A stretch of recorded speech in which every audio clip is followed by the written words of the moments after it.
महाराष्ट्राची अपेक्षा.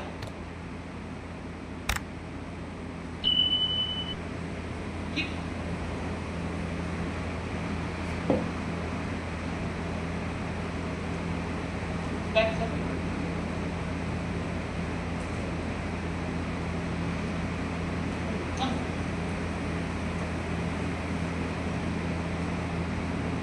फुल पेपर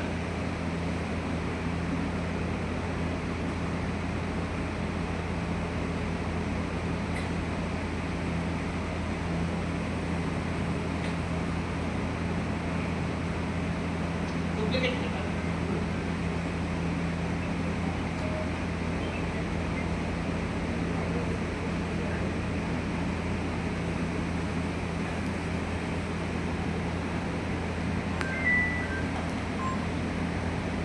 आता इरिगेशन असोसिएशन ऑफ इंडियाच्या संदर्भात सांगायचं म्हटलं ही ऑल ओव्हर इंडियाची जी आपली मॅन्युफॅक्चरर त्यांची संघटना आहे आणि याची सुरुवात सुद्धा खरोखर महाराष्ट्रामधून झाली.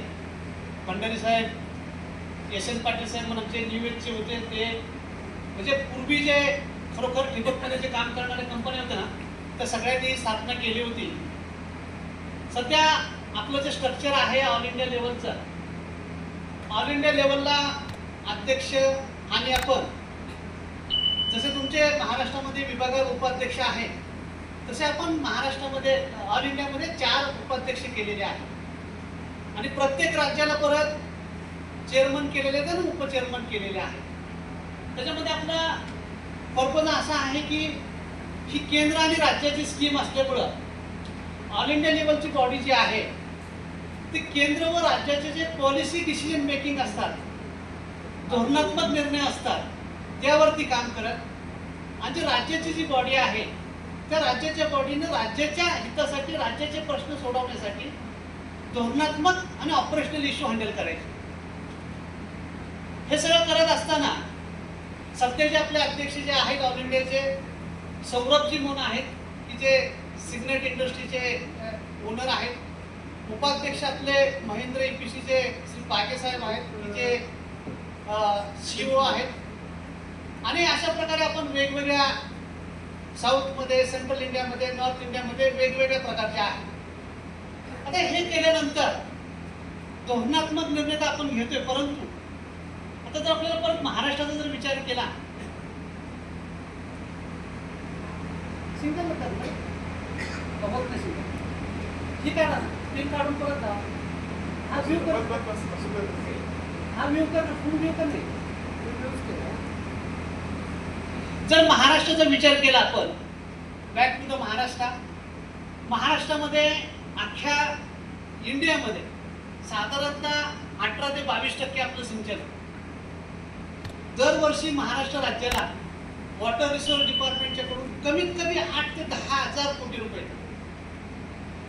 कमीत कमी 8 ते 10 हजार कोटी गेल्या कित्येक वर्षापासून येत असून सुद्धा आपली परिस्थिती जी आहे ती साधारणतः 17% पण आपलं.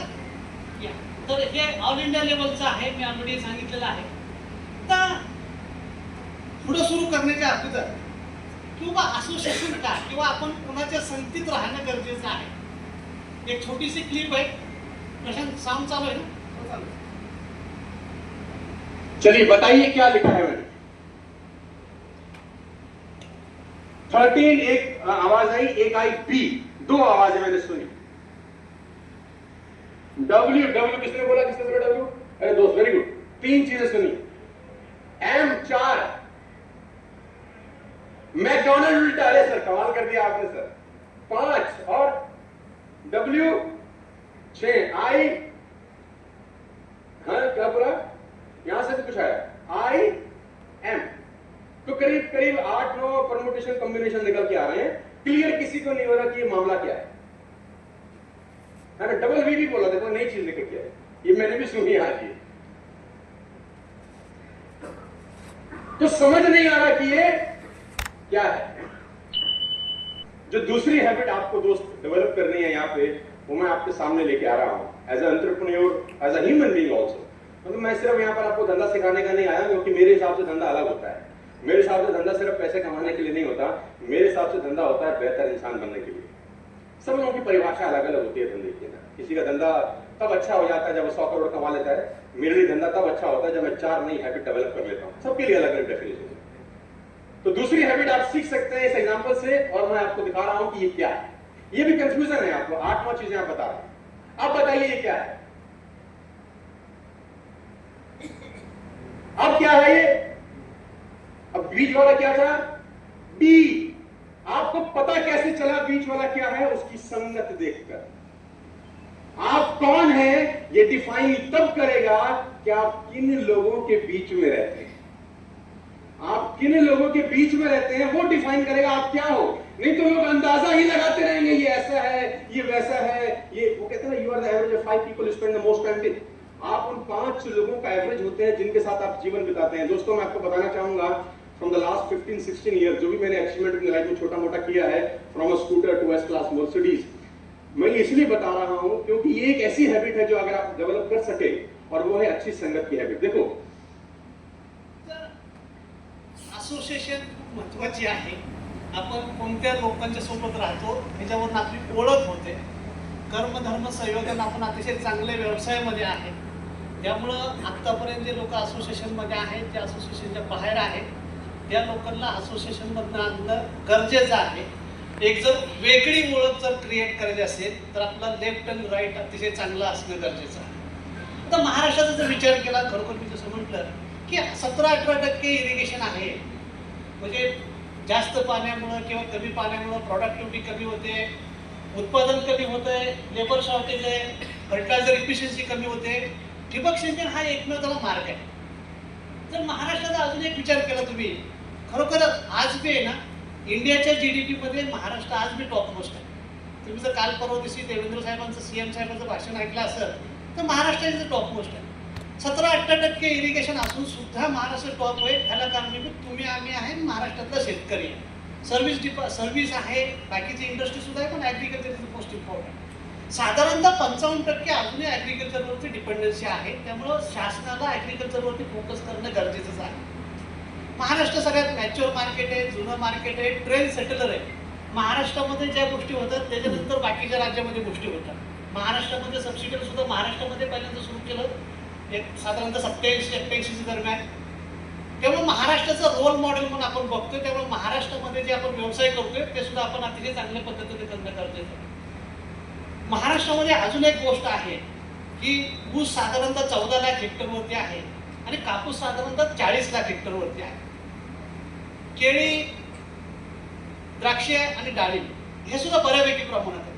म्हणजे कमी पाणी असल्यामुळे किंवा क्लायमॅटिक झोन चांगले असल्यामुळे आपल्याला कमीत कमी तो एक फायदा चांगला होत आहे. जर महाराष्ट्रामध्ये आपण विचार केला, सध्या जे आपण काम करतोय फक्त आणि फक्त ज्या विहिरी आहेत, बोरवेल आहेत, म्हणजे ग्राउंड वॉटर जे आहे त्या ग्राउंड वॉटरवरती आपण काम करतो. आणि ग्राउंड वॉटर सुद्धा साधारणतः 35 लाख हेक्टर क्षेत्रावरती विहिरीचं पाणी. या 35 लाख हेक्टर पैकी गेल्या 7 वर्षामध्ये 14 लाख हेक्टर ठिबक झालेले आहे. कारण 7 वर्षानंतर रिपीट होणार आहे. त्यामुळे आपण फक्त 7 वर्षाचंच पकडायचं. म्हणजे 35 - 14 जरी केलं, अजून सुद्धा साधारणतः 20 लाख हेक्टरवरती आपण ठिबक करू शकतो. ह्याच्यानंतरचं दुसरं जो आहे सरफेस वॉटर जे आहे, जे एक्झिस्टिंग कॅनल आहेत किंवा एक्झिस्टिंग डॅम आहेत, आज नाही उद्या कॅनलला त्या डॅमवाल्या लोकांना सुद्धा ठिबकवरती किंवा स्प्रिंकलरवरती किंवा कंट्रोल इरिगेशनवरती यावं लागणार आहे. त्यासाठी जे एक्झिस्टिंग लिफ्ट इरिगेशन आहेत किंवा नवीन लिफ्ट इरिगेशन आहेत त्यावरती सुद्धा तुम्हाला मला काम करावं लागेल आणि लोकांना सांगावं लागेल की बाबा हे सुद्धा पाणी आपण चांगलं वापरणं गरजेचं आहे. चांगली कोल्हापूरला तर जास्त त्याची गरज आहे. आता महाराष्ट्रामध्ये जे हे गव्हर्नमेंटचे डिव्हिजन आहे, गव्हर्नमेंटच्या डिव्हिजननुसार आपल्याकडे जो पब्लिक डेटा आहे तो पब्लिक डेटा फक्त मी इथं ठेवलेला आहे. जर पोटेन्शियल खरोखर बघायचं असेल की बाबा काय किती एकरवरती आपण ठिबक करू शकतोय, अमरावती जर बघाल तुम्ही तर साधारणतः सगळ्यात जास्त जे क्षेत्र उपलब्ध आहे त्याच्यापैकी 65% ऑलरेडी ठिबक झालं. हे 7 वर्षापूर्वीचं सांगतो बरं फक्त. त्याच्यानंतर डिव्हिजन बघाल तुम्ही छत्रपती संभाजीनगर आहे, 82% संपून टाकलं लोकांनी. तिसरी डिव्हिजन आहे कोल्हापूर, फक्त 15% झालं. आणि म्हणून कॉन्फरन्स इथे घेतली असं आम्ही समजायचं का. नागपूर डिव्हिजन सेम नागपूरमध्ये सुद्धा तीच परिस्थिती, फक्त 10% आतापर्यंत झालेला आहे. नाशिक 57%, कारण नाशिक, जळगाव, धुळे, नंदुरबार डिव्हिजन ते जळगाव खरोखर चांगलं काम होत आहे, 57% झालंय. आणि पुणे अजून परत पुणे नगर आणि सोलापूरचं होतं त्यामध्ये साधारणतः 15% आहे. मी जसं सांगितलं साधारणतः 41 लाख हेक्टर क्षेत्रावरती आपण ठिबक सिंचन करू शकतो, त्यापैकी फक्त 14 लाख हेक्टर झालेला आहे. त्यामुळं आपल्याकडे शेतकरी आहे का, जमीन आहे का, हा विषयच नाही. व्यवसाय भरपूर आहे, फक्त तो चांगल्या पद्धतीने करण्यासाठी आपल्याला प्रयत्न करायचे आणि स्ट्रीमलाईन करण्यासाठी प्रयत्न करण्याचा. बाकीच्या राज्यांची उलटी परिस्थिती आहे, त्यांच्याकडे पोटेन्शियलच नाही, आपल्याकडे कमीत कमी ती ताकद तरी आहे. आता हे जर बघा, परत हे सुद्धा शेतकरी मासिकातून डेटा घेतलेला आहे मी, गेल्या 8 वर्ष झाले. ह्याच्यामध्ये सुद्धा बघा तुम्ही ऊस आणि कापूस. ऊसामध्ये साधारणतः 1,16,000 हेक्टर क्षेत्र गेल्या 8 वर्षामध्ये झाले. कापसामध्ये साधारणतः 3,77,000 हेक्टर क्षेत्र झाले. ह्याचा अर्थ काय होतो, ह्या 2 पिकांमध्ये जर व्यवसाय झाला तर इंडस्ट्री चांगली चालणार, तुमचंही चांगलं होणार, कंपनीचे मशीन सुद्धा चालणार, आणि सगळ्यात महत्वाचं शासनाला आणि शेतकऱ्याला रेव्हेन्यू भेटणार आणि इन्कम सुद्धा होणार. त्यामुळे आपण संघटना म्हणून, कंपन्या म्हणून ह्या 2 पिकावरती वेगळ्या पद्धतीने काम करणं गरजेचं आहे. आज कापसाचा सगळ्यात मोठा प्रश्न काय झालेला आहे, पिंक बॉलवर्म आहे, उत्पादन कमी झालेले, भाव नाही, त्यामुळे शेतकरी नाराज आहे. ऊसामध्ये तरी कमीत कमी नशीबवान शेतकरी पीक लावायच्या अगोदर त्याला कळतंय की 2,000 भेटणार का 3,000 भेटणार, पटत असेल तर लावणार तर दुसरं लाव, म्हणजे कमीत कमी फिक्स तरी आहे. पण कापूस किंवा बाकीच्या पिकामध्ये तेवढं सुद्धा नाही. तर आपल्याला ह्या 2 पिकामध्ये काम करायचं आहे. आता ह्या 2 पिकामध्ये काम करण्यासाठी परत एकदा की आजची जी परिस्थिती आहे, दुसऱ्या साहेबांनी सांगितलं की बाबा कॉम्पिटिशन एवढं आहे आणि खरोखर हे न संपणार आहे. पूर्वी तर लोक 5% 10% पर्यंत होते, आता लोक म्हणजे पैसे देऊ नको, 2,000 घेऊन तर पण ठिबक घेणार. मी एक जाहिरात वाचली होती, तुम्हाला खोटं वाटेल, मी आणली नाही, जालना जिल्ह्यातली होती. 2 हेक्टर ठिबक पोखरामध्ये घ्यायचं आणि 1 लाख रुपयाचे स्प्लेंडर घेऊन जायचं. आता 2 लाख हेक्टरला 2 लाख रुपये लागणार आणि त्यात 1 लाख रुपये ते परत देणार. त्यामुळं पोटेन्शियल भरपूर आहे. आपल्याला काय करावं लागतं, सध्या आपण काय करतोय, अशा पद्धतीने जे मार्केट आहे ना, लिमिटेड मार्केट आहे, त्याच्यावरती सगळे तुटून पडतात. आपल्याला काय करायला लागेल, थोडंसं मार्केट वाढवावं लागेल, क्रॉपवरती काम करावं लागेल, वेगवेगळ्या सेगमेंटवरती काम करावं लागेल, आणि तेवढी ही एकटं होणार नाही. संघटनेच्या वतीनं आपल्या वतीनं आपल्याला हे काम करावं लागेल आणि ह्या पद्धतीने आपण पुढे करू शकतो. आता भंडारी साहेबांनी सांगितलं हा लेटेस्ट फिगर, ओके, 9,950 ही हायेस्ट होती. ह्या वर्षीची चालू फिगर तुमची 11,335 आहे डीलर रजिस्टर झालेली महाराष्ट्रामध्ये. ही ठिबकवरचा डाटा आहे, फुल ट्रान्सपरन्सी, काही लपवछपी यात काहीच नाही. जास्तीत जास्त एका जिल्ह्यामध्ये इकडचे तिकडचे आपण 1,000-2,000 कट करून टाकतो आणि आज ह्या हवामध्ये 180 ते 200 लोक आहेत. म्हणजे धंद्याची गरज कुणाला हे मला समजून आहे. तर पहिली गोष्ट ना, डीलर खूप महत्वाचा पार्ट. कोणताही व्यवसाय विदाउट डीलर होऊ शकत नाही. तुम्ही कुठलीही डिस्ट्रीब्युशन सिस्टीम बघा भारतात, डीलर इज अ मस्ट.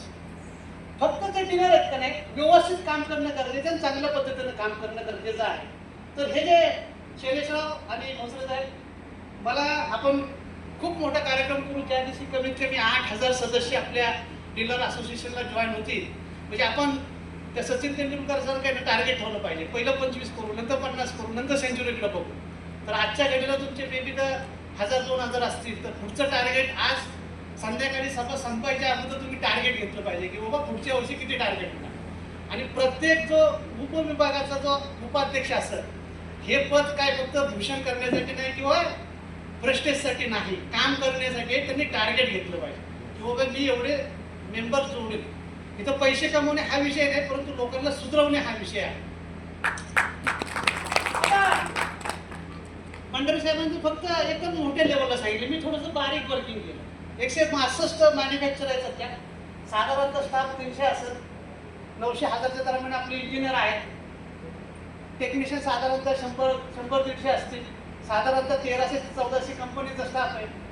10,000च्या वरती आपले डीलर आहेत, मी 11 तर घेतलेच नाही अजून. प्रत्येक डीलरच्याकडे 1-2 फिटिंगला पोरं असतील किंवा टेक्निशियन असतील, ट्रान्सपोर्ट आणि लेबरला बाकीची लोक करणारे. तर साधारणतः 18,200 लोक दररोज ह्या विषयावरती चर्चा करते. म्हणजे फक्त 180 नाही, तो 165 नाही, तर आपलं विश्व खूप मोठं आहे. जर कंपन्यांनी तुम्ही लोक बघितले तर साधारणतः 20,000च्या वरती आपली संख्या आहे. आणि ह्या 20,000 लोकांना पहिली तर आपण जो विचार करतोय तसा विचार करायला शिकवलं पाहिजे. जोपर्यंत तुम्ही मी जो विचार करतोय तो विचार हे 20,000 लोक करणार नाहीत, तो पण आपल्याला सक्सेस भेटणार नाही. आता हे गोष्ट आहे, थोड्याशा गोष्टी क्लिप थोड्या टाकल्या तुम्ही. पक्षी म्हणजे शिकार करणारा माणूस असतो ना, खूप हुशार असतो, तो बरोबर पक्ष्यांना पकडतो. तसंच आहे, हा जाळं टाकतो, तिथं खायला टाकतो, ते पक्षी पकडायचा प्रयत्न करतो. परंतु पक्षी एखादा जर पकडला, एक एक केला पकडला तर अवघड आहे. परंतु जर सगळे पकडले आणि सगळ्यांनी जर युनिटी केली तर ते जाळं सकाळ येऊन जाऊ शकतं. आणि आपल्याला तेच करायचं. काय आहे, बाहेरचे लोक आहेत ना, कधी मला पकडतील, कधी तुम्हाला पकडतील, कधी हा त्यांना पकडतील. तर आपण सगळ्यांनी आहे ना ते जाळं उचलायचं. आपण कुणाच्याही एकाच्या फांदी लागून फसायचं नाही. म्हणून युनिटी खूप महत्वाची आहे. आणि ह्याच्यामध्ये ना हे जाळं तोडायचं उंदीर बी आहे. आता आपण सगळे युनिटी आहे, पण तरी सुद्धा आपले प्रश्न मिटणार नाही. त्यासाठी आपल्याला जाळं तोडणारा माणूस शोधावा लागेल आणि तो मुंबईमध्ये असेल. त्यामुळं तिथपर्यंत सुद्धा आपल्याला जावं लागेल आणि आपले प्रश्न आपल्याला सोडवून घ्यावे लागतील. जर खरोखर पिलर असोसिएशन आणि इरिगेशन असोसिएशन आपण जर कंबाईन काम केलं तर नक्की आपल्याला फायदा होईल. काही लोकांचं, जी लोक ह्या हॉलमध्ये नाहीत त्या लोकांना ठिबक सिंचन म्हणजे सोन्याची अंडी देणारी कोंबडी वाटते.